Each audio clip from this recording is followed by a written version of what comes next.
Right choice मतलब सही choice, अपनी चॉइस होती है ना, if you are choosing your career as your livelihood also, तो you can do your better and you can give your best to for the livelihood.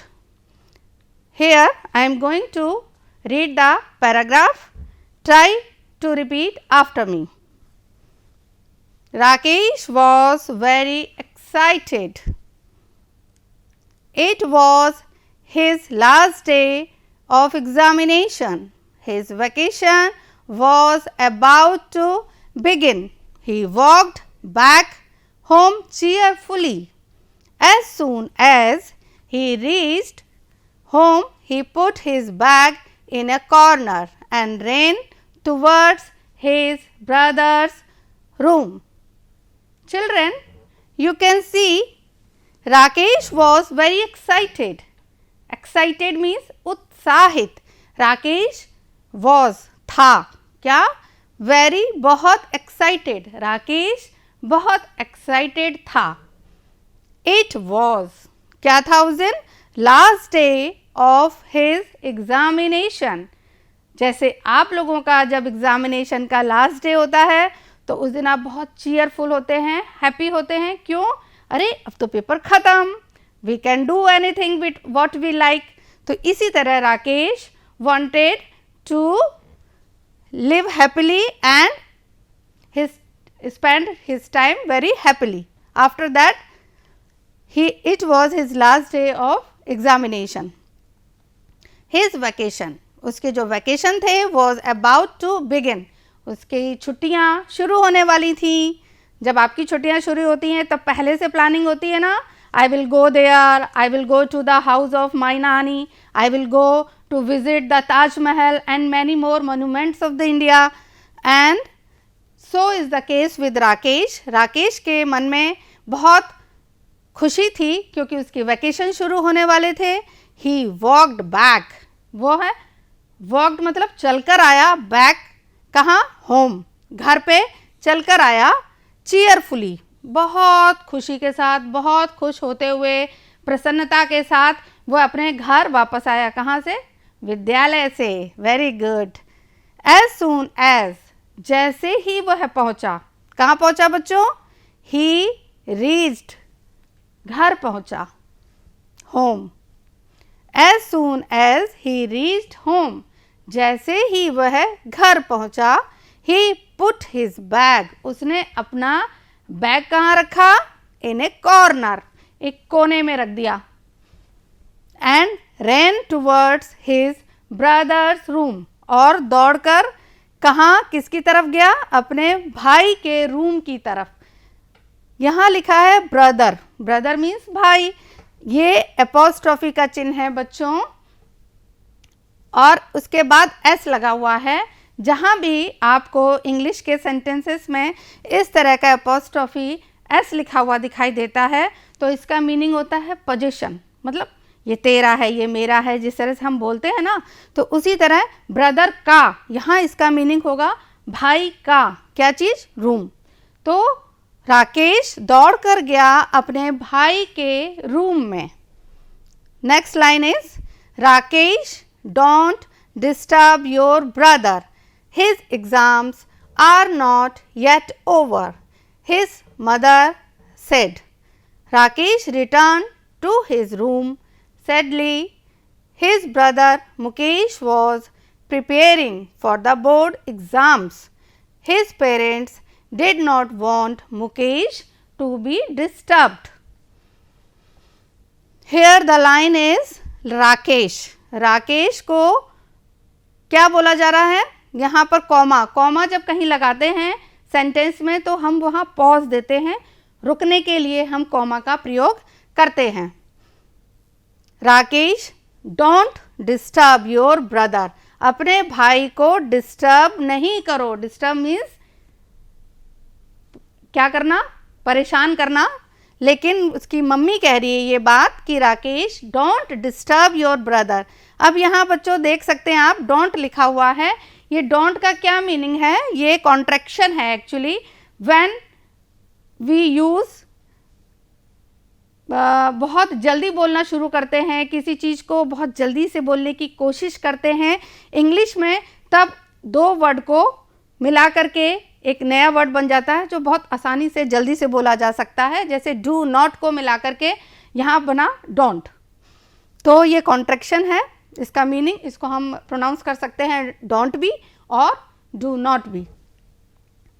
Don't disturb your brother, his exams, उसके paper या उसके परीक्षाएं are not yet over, अभी तक over नहीं हुई हैं, मतलब ख़त्म नहीं हुई हैं। येट मीन्स अभी तक। हिज मदर सेड, उसकी मम्मी ने कहा। राकेश की मम्मी कहती है अपने भाई को डिस्टर्ब मत करो, क्योंकि यदि आप डिस्टर्ब करते हैं तो कोई भी व्यक्ति या कोई भी बालक अपनी परीक्षा की तैयारी अच्छी तरह से नहीं कर सकता है।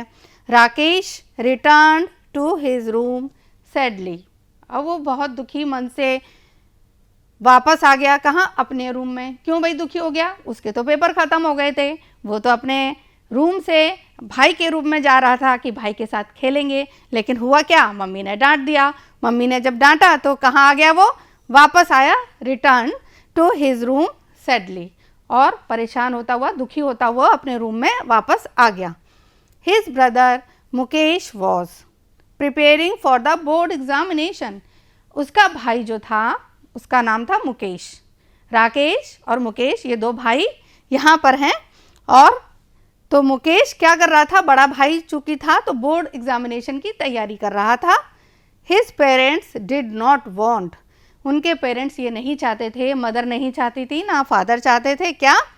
कि Mukesh to be disturbed, Mukesh को परेशान किया जाए या उसे तंग किया जाए, उसको केवल पढ़ने देना उनकी एक प्रायोरिटी बन गया था उस time.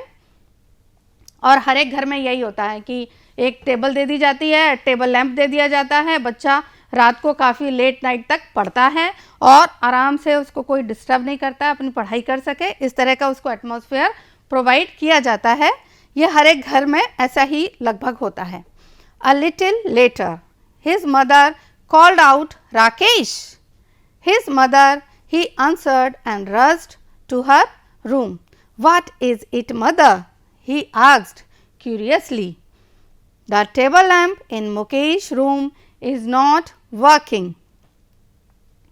He needs it. Go and call the electrician, she said. देखिए बच्चों, यहाँ कॉमा लगा है, और ये चीज़ जो है ये है इन्वर्टेड कॉमास। इन्वर्टेड कॉमास भी एक तरह की पंक्चुएशन होती है, जिसको हम इस तरह भी लिख सकते हैं, और ये ऊपर से ऐसे और ऐसे यहाँ ऊपर गोल गोल बना के ऐसे कर सकते हैं। तो यहाँ पर उनकी मम्मी ने कहा क्या? राकेश, आवाज़ लगाई जोर से। तो राकेश बोला चौकन्ना होके, यस मदर। यहाँ पर भी इन्वर्टेड कॉमास में जब रिपोर्टेड स्पीच हमारे सामने आती है बच्चों, और जो इनडायरेक्ट और इनडायरेक्ट नरेशन जब आप पढ़ेंगे, उसमें जो स्पीच जिसके द्वारा कही गई है एज इट इज़ प्रेजेंट की जाती है, तो वो जो सेंटेंस होता है उसको हमेशा हम इन्वर्टेड कॉमास के अंदर ही रखते हैं। और इन्वर्टेड कॉमास के रखने के यहाँ पर आप देख सकते हैं राकेश है, जैसे राकेश को बुलाया तो क्वेश्चन मार्क लगा है, क्वेश्चन मार्क भी अंदर आएगा, उसके बाद जो है बाहर इन्वर्टेड कॉमास जो हैं वो बंद होंगे। यस मदर, उसने कहा हाँ mummy. He answered and rushed to her room, और अपनी मम्मी के रूम में चला गया तेजी से। रस्ट मीन्स तेजी से जाना। What is it mother? He asked curiously, उसने बहुत ही उत्सुकता से क्या पूछा? What is it mother? ये क्या है मम्मी? तो उसकी मम्मी ने क्या बोला? देखो बच्चों, the table lamp in Mukesh room, यहाँ मुकेश के बाद एपोस्ट्रोफी एस लगा है, मतलब मुकेश का रूम का क्या चीज़ खराब है? Table lamp is not working, क्या काम नहीं कर रहा है? मुकेश के रूम का table lamp is not working, काम नहीं कर रहा है। ही नीड्स इट, और पढ़ाई करने के लिए टेबल लैम्प की ज़रूरत है।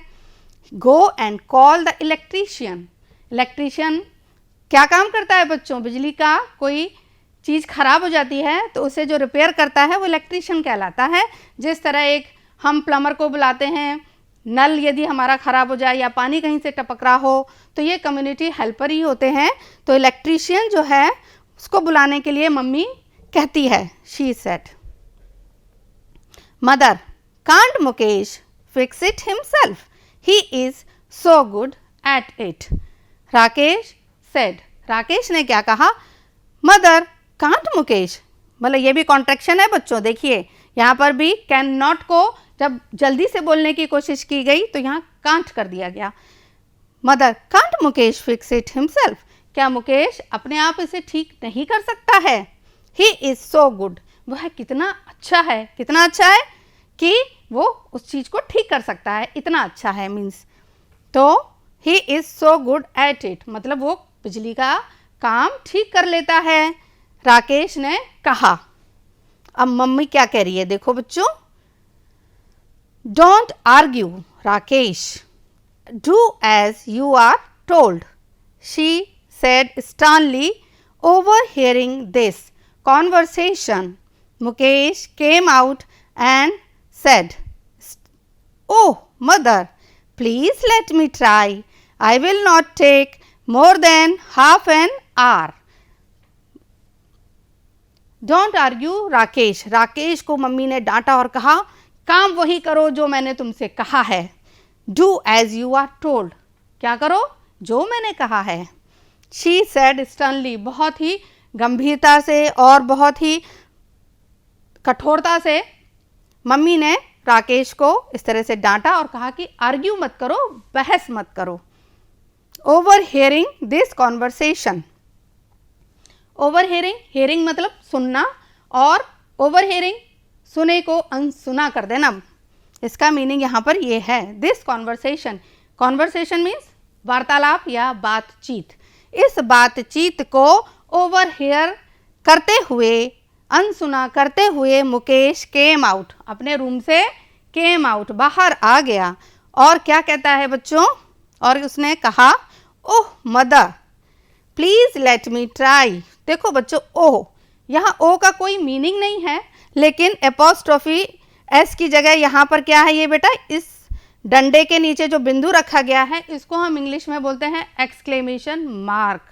क्या, विस्मय आदि बोधक, विस्मय प्रकट करते हुए या हृदय की भावनाओं को तुरंत एकदम से प्रकट करने की जो कला होती है, जब उसको हम इंग्लिश में कोई साइन देते हैं तो इस तरह के ये साइन एक्सक्लेमेशन मार्क लिखा जाता है। जैसे आह, उफ, आउच, जब हम लोग इस तरह अपने मुंह से बोलते हैं तो इसका मीनिंग है कि सडन फीलिंग हम अपने हृदय की व्यक्त कर रहे हैं। तो वो बाहर निकल के आया मुकेश और क्या कहता है, mother please let me try, मुझे ट्राई करने दो, कोशिश करने दो, किस चीज़ की, टेबल लैम्प ठीक करने की।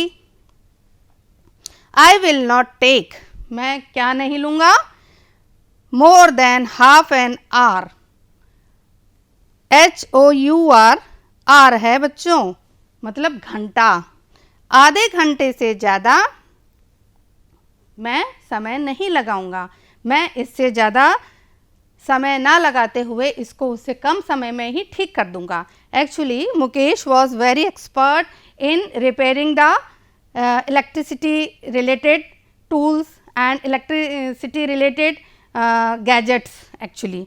तो वो कहता है अपनी मम्मी से, उसकी मम्मी ने फिर आगे क्या कहा ये हम टेक्स्ट के अगले भाग में पढ़ेंगे। यहाँ जो हमने पढ़ा वो यह पढ़ा कि राकेश बहुत खुश था क्योंकि उसके एग्ज़ाम हो चुके थे and he was going to the room of his brother, लेकिन मदर स्कोल्डेड हिम एंड क्या कहा मदर ने कि राकेश रूम का जो टेबल लैंप है वो ख़राब हो गया है, मुकेश को उसकी ज़रूरत है, गो एंड कॉल इलेक्ट्रीशियन। तो मुकेश कि यहाँ पर जो है ना ये एंट्री होती है, मुकेश ये कहता है कि मैं ही ठीक कर दूंगा। तो यहाँ इससे पता चलता है Mukesh was very expert in repairing the house hold gadgets related to electricity.